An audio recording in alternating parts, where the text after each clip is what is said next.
Inaresto ng Regional Highway Patrol Unit 11 ang isang tricycle driver matapos mag-amok at pagbubutuhin ang opisina ng City Transport and Traffic Management Office sa Davao City. Yan ang balita mula kay Patrolman Mark Roland Feliciano.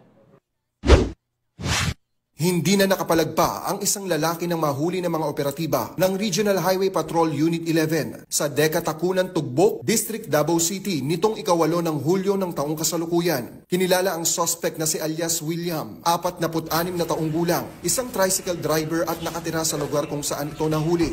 Ito naman ang panayam ni Police Major Jordan Romel C. Yang, Chief Intel ng HPG Davao de Oro. Intelligence Section sa pangunguna ng iyong lingkod ay nagsagawa ng manhunt operation laban sa isang individual sa mga kasong kinakaharap nito.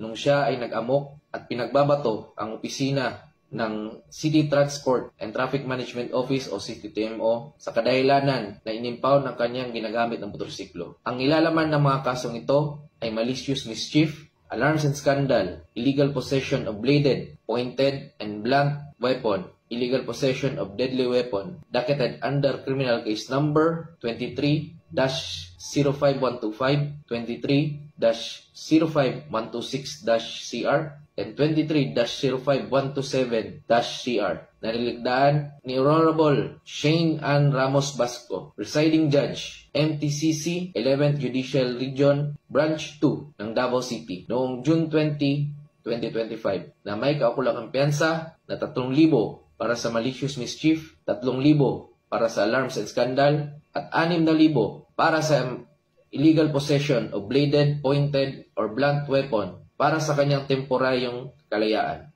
Ang akusado ay binasahan ng karapatan sa lingwahe na kanyang naintindihan. Sa kasalukuyan, nasa kustodiya siya ng Regional Highway Patrol Unit 11 para sa dokumentasyon at tamang disposisyon. Dahil nga sa tuloy-tuloy na operasyong isinasagawa ng HPG, ay nahuhuli ang mga taong may pananagutan sa batas. Ito rin kasama sa mandato at serbisyong dala ng PNP para sa mabilisang aksyon sa pagtulong sa ating mga kababayan.